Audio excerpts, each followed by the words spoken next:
Hi, Jim Freeman here from Silverbridge Senior Transitions. Back again with another star interview. I'm really excited about this one. I want to introduce Gabriella Loya, and she is a senior concierge advisor, and some people call them placement agents, but basically she assists seniors, in getting options for a new place to live, where they need some higher care. But what's so exciting is that Gabriella lives on Vashon Island, which is a mere stone's throw here from our offices in Port Orchard.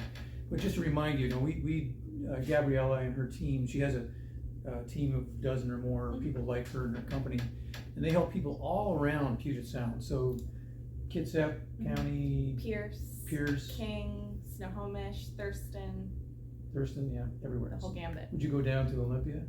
Yes, I was just in Olympia. And would you go to possibly Port Townsend or? Oh, yeah, been to Port Townsend. Clallam, okay, all right. Yeah. So Jefferson, all right. But before we get into that, I'm jumping ahead. So Gabby has an interesting story about how she came to this business, and why don't you jump in, give us a little bit of your life story, who you are as a person, and how you got involved in the care business. Sure. Yeah, so I'm Gabriella.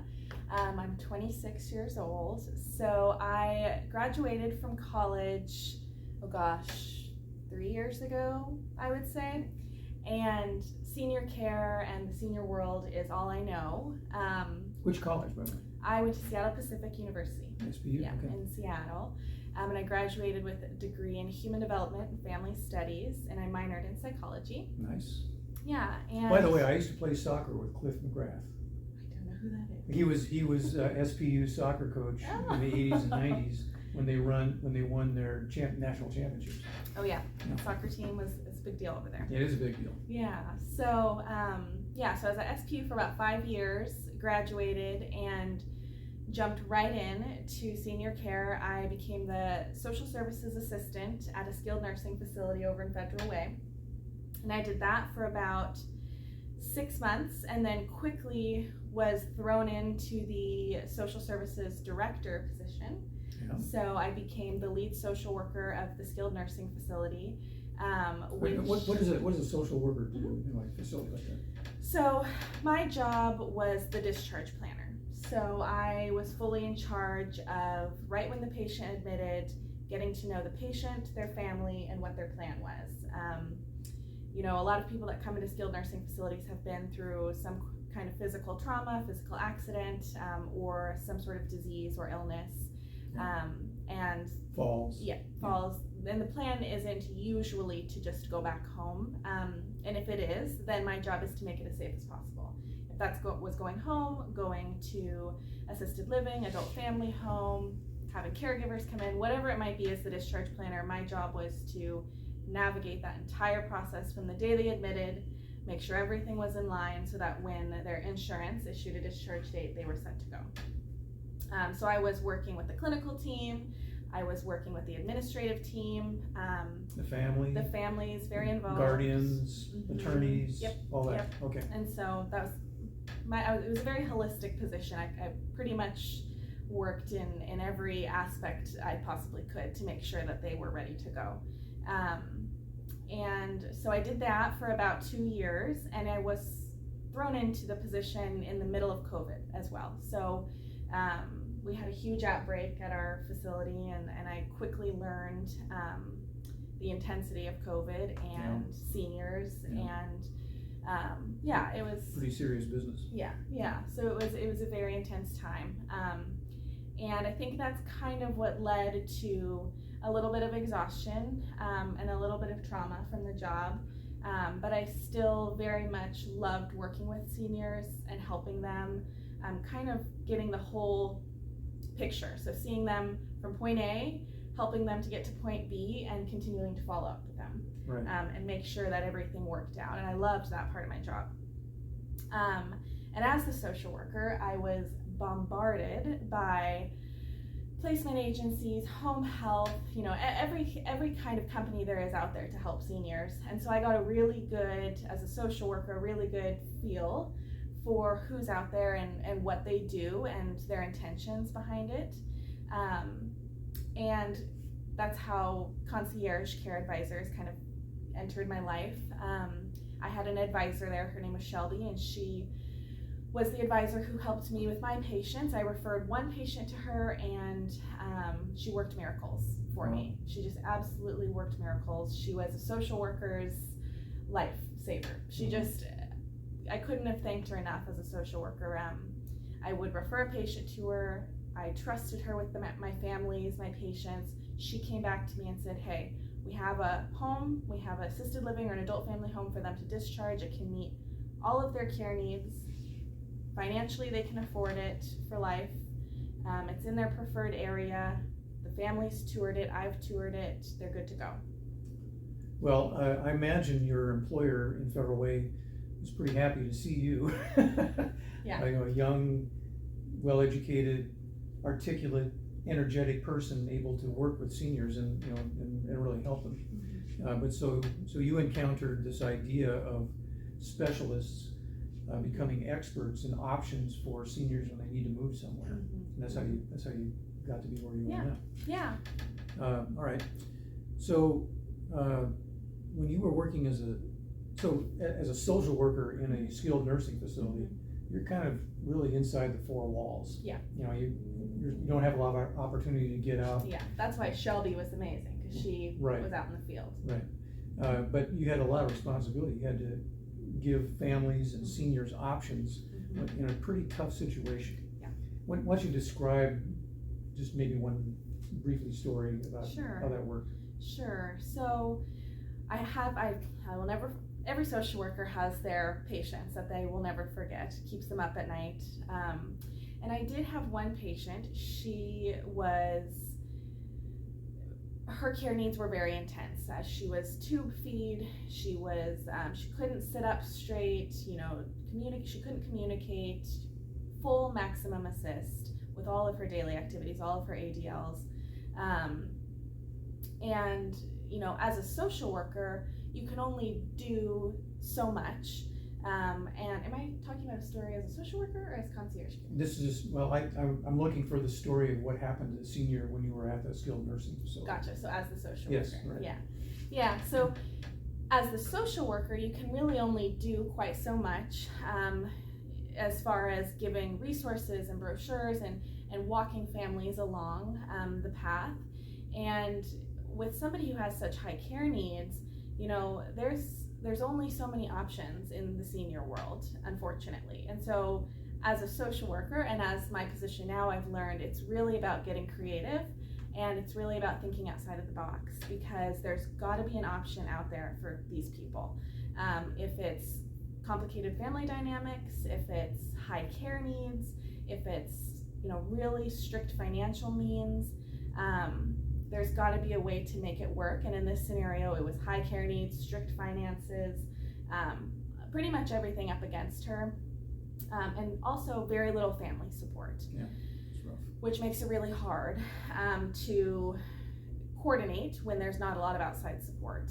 And so really at the end of the day, it's a matter of making sure you're connected with the right people in the community and bringing them together, because you can't do it alone as a social worker either, or as a senior care advisor. And so it's really about getting creative, thinking outside the box, and knowing that there's a solution. So if you have a connection with an adult family home provider, and you have a connection with a home health agency, can we sit down in person and talk about this patient, or can we have a call, and is it a possibility to make this work? Having personal connections and sitting down and conversing with someone really humanizes the situation, and it no longer is just a referral to somebody or an order from a doctor to get the right care in. It's we're all humans, and this person they can't sit at a skilled nursing forever.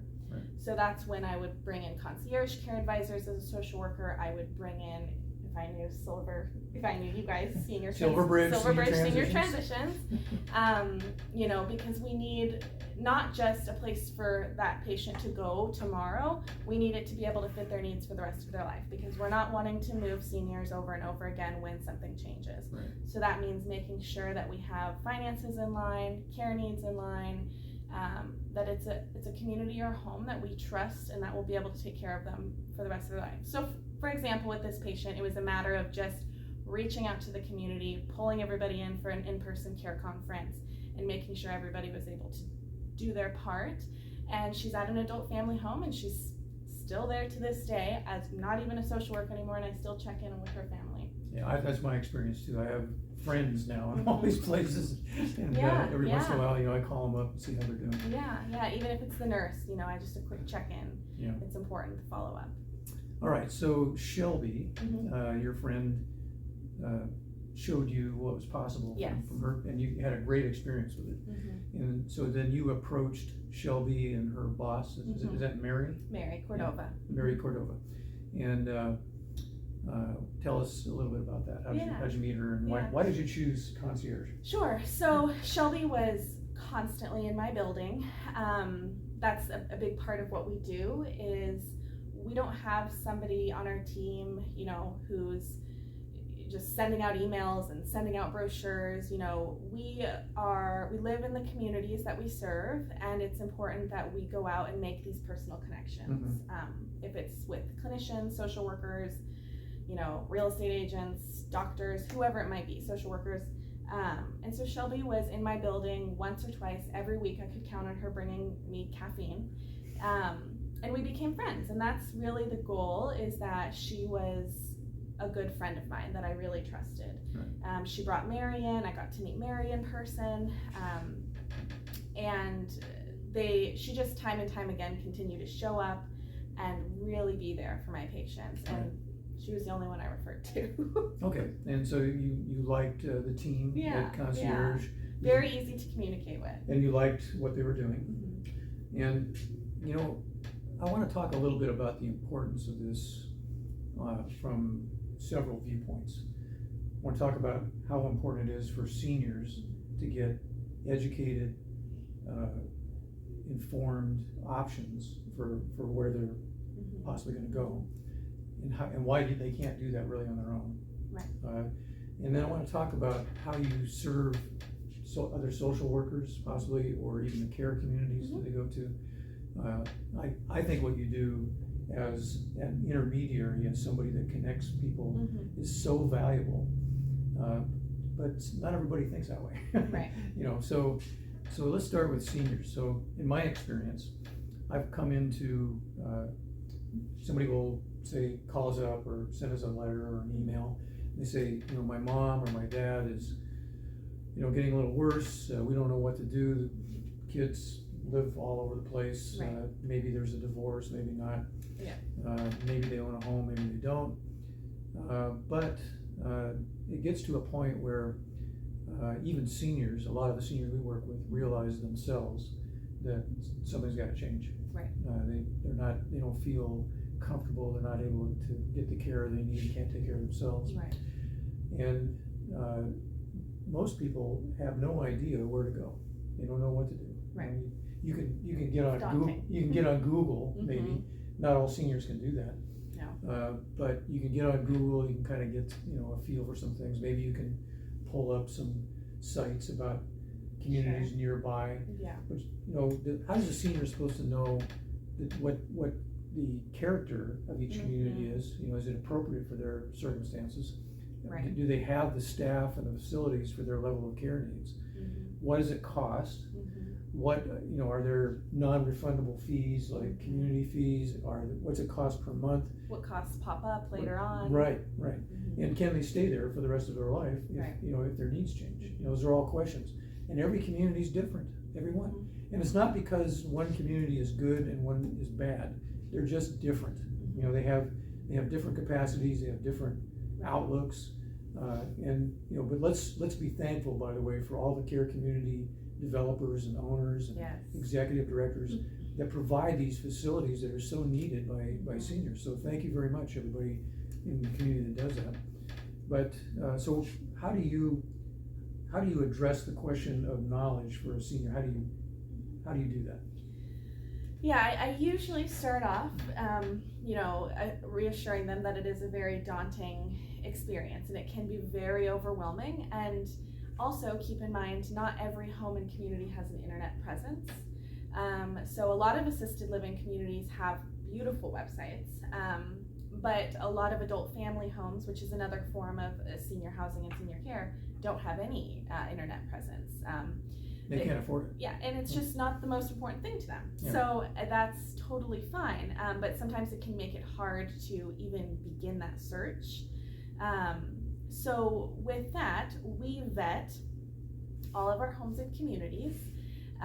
So we really represent all of them, and we will show our clients any home or community that they want to look at, but we will be very upfront with the community, the home, and really at the end of the day, at least how I view it is this a home or is this a community that I would feel comfortable having my own mother at or my own grandmother at? Because I think if you look at it with that lens, it becomes much more personal, which this whole experience is very personal. Absolutely. This is not a business, really. It's not, just an action. It's very much a personal, intimate experience with the client. This is their home and the rest of their life.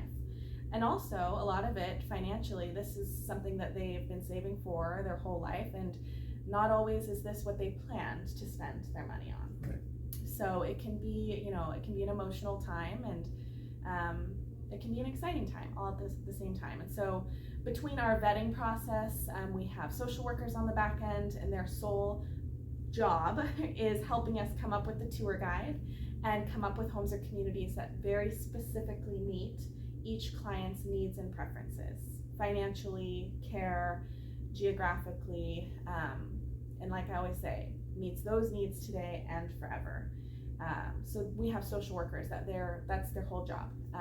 That's what they do day in and day out, so that we know the communities very, very well. We know the homes, the adult family homes, very, very well. Yeah, so a senior or their families might encounter you and interact with you for several hours, Yeah. maybe days sometimes, but they don't see all the work that you do otherwise, to gain that knowledge, Right. to get the information available so that you can compare and Right. make optimal choices. So as long as we're talking about cost, what does it cost somebody for your services? Sure. So we are at no cost to you and your families. The way that we're paid for our work is from the homes and communities themselves. It's kind of like a finder's fee. So we do receive 100% of first month's rent and care from the homes and communities that we're contracted with. The contract does not limit any of the homes or communities we show. Very often we are showing homes and communities that we aren't contracted with for whatever reason. If it's the right fit for the senior and their family, we continue to show those homes and communities. That's not a problem. We also work with folks on Medicaid. So we help folks find adult family homes, assisted living, in-home care. Everything that we do with our private pay folks, we do for Medicaid as well, completely pro bono. Right. You don't get paid for that. No. Yeah. So part of your work, this is what's interesting about people in the senior care business, especially those like Gabby who are proficient and care for their clients.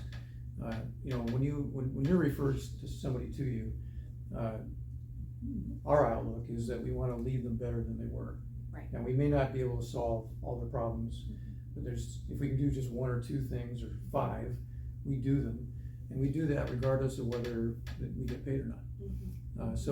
But we do have to balance revenue and Sure. the time that we spend and the money we spend doing that, so we can be here tomorrow. Right. But the economics of people are very aware that when seniors are looking for higher levels of care, their incomes are reduced from what they were. Maybe they have savings, maybe they don't, maybe they have property, maybe they don't. So you really have to kind of sort through the picture and try to craft something that works for Getting creative. Getting creative, exactly right. Yeah. Which that's what we share with you. All right, so But what about the communities? Why should the communities care that you're out there doing what you do? Sure. So aside from, of course, helping our seniors and the families, our partnership with the communities and the marketers and the executive directors is really important to us, and to them as well. We help keep census up for our communities, which means making sure that their communities are full, and also that we're bringing in seniors and families that are a good fit for their community. So we're not just showing homes and communities that have an open bed. Like I said, we do a very in-depth intake, and we meet with our clients in person. We go out and see our seniors, even if they're in the hospital, in the ER, and we tour with our families in person as well. So we really get to know our seniors as well as their family, if that's adult children, sisters, friends, power of attorney. And it's really important that it's a good fit for them as well as a good fit for the community. And what I mean by that is that they are able to care for this senior. If they can't provide a certain kind of care, or if they can't meet financial needs for the senior, that's fine. That's nothing against the community. It just means it's not a right fit long term. So it's important for me to get to know each community personally and what they can and can't offer, so that it's a good match on both ends. Yeah, in my experience, people who own adult family homes or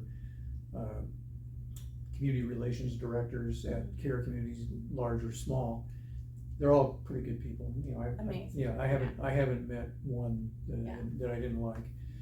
So everybody's trying to do the best they can, but they don't really have 24 hours a day to go out and drive around and show people options. And maybe one of the values that you bring is that you can compare communities, Sure. Which a person working for a community doesn't do that as much. Right. And as a social worker also, I didn't have the time or capability to go and show each home and community and really hold these families' hands. That's the big thing is we want to make sure that each family feels like I'm holding their hand through the whole process and they're my only client. And a social worker just naturally doesn't have time to do that. They've got everything going on, putting out a million fires all day long. So, and I know that personally. Well, let's kind of move along to the end here, and maybe you have a story about a senior recently that you've helped that was difficult, but you were able to find a creative solution for it. Sure.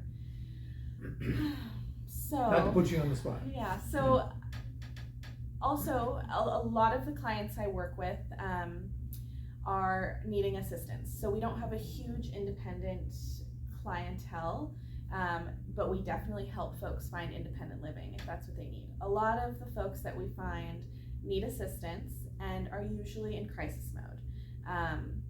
So that means that they're in the hospital and something has occurred and they need a home in this amount of time.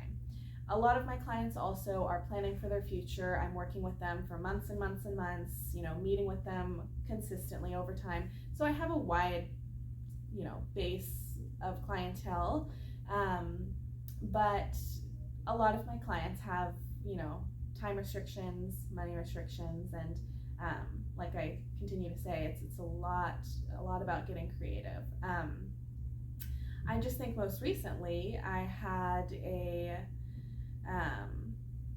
senior, and he was alert and oriented, but very verbally inappropriate, aggressive, which can make it really difficult to place.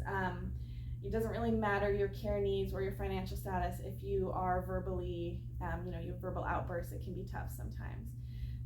And so, again, being creative, we go into so much detail that I'm looking at the other residents that are in the home. So I'm thinking, if this person's going to be yelling out, there's nothing we can do about that, and that's a normal symptom of dementia and Alzheimer's. And that's something that adult family home providers face all the time. So it was really a matter of me kind of doing a preliminary search before even taking the family to these homes. So I set it about a half a day aside, reached out to some adult family homes with my team, and I specifically asked for other residents that are potentially deaf or hard of hearing. Because then I thought, That's this, a good idea. yeah, this wouldn't disturb other residents, and the senior wouldn't feel any sort of way or guilt about these verbal outbursts, because they're uncontrollable sometimes in dementia. But he's alert enough to know that it's happening. So it's a very complicated scenario when you're alert enough to know that you have symptoms of dementia and Alzheimer's, but you can't control it. So it was important to me to find a home that he felt comfortable in and other residents felt comfortable in. So I spent about half a day going and making calls with my team and looking at homes and making sure that the other residents were deaf or hard of hearing, or potentially in a different part of the house. And then after doing that and confirming that with the providers and meeting the other residents, I was able to then come up with a very promising tour guide for my client's son. And it just brought tears to his eyes that we were able to find a home that everybody could feel at peace with long term. And his dad wouldn't have to feel any sort of way, and the other residents are comfortable. It makes me tear up a little bit listening to the story. It's a unique scenario. But that's really a next level of service. Trying to figure out the ecosystem, within the home itself, and then interviewing the operators and the residents in the home to see if they would be comfortable with it. That's amazing. Yeah. All right. Well, so I have a question for you, kind of a final question. We've noticed that this process of transition, where people leave a home that they've been living in for decades, maybe, and they have furniture and they have their memories and their way of doing things, and transiting from that to what, a 500 square foot apartment if he's lucky, or she, Sure. and getting rid of all the furniture and keeping just minimal stuff. Everybody resists that. I would resist it. Right. I don't want to do it. However, I also have found that after an adjustment period, the seniors that we've worked with actually got better. Yeah. In my opinion. Now, they may not feel that way, but but I think they got better. And so what's your experience about that? Yes, I would say it's such a high percentage. Almost always I receive a message from the adult child panicking after the move-in. And so I've learned, before my senior moves in, I always prepare the families. This is an adjustment. Almost always, nobody ever wants to move. And my biggest advice is that it's just a matter of time and routine. As soon as the senior is able to get in routine with their caregivers, that builds trust. And then as soon as there's trust with the caregivers, there is a sense of a system, I guess, and the senior can then relax knowing that they're being taken care of, they're in good hands, and it's their turn to be taken care of, because a lot of these seniors have spent their whole life taking care of other people and serving other people.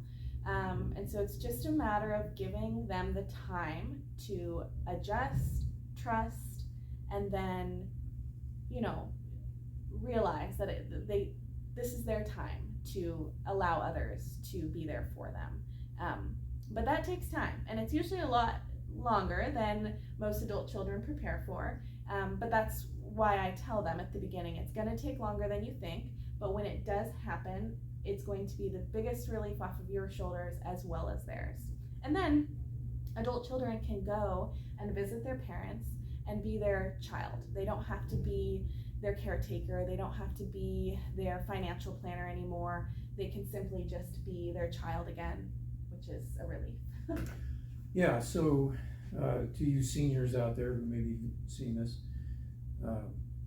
being one myself, it doesn't have to be a terrible experience. Right. And if you get the right kind of help and get competent people who know what they're doing and can get things done and still care about you, that part of life is very valuable for reflection, for making new friends. Yeah. I've often heard people say that when you move into a care community, there's new opportunities. Yes. Things come up. Whole new chapter of life. Whole new chapter of life.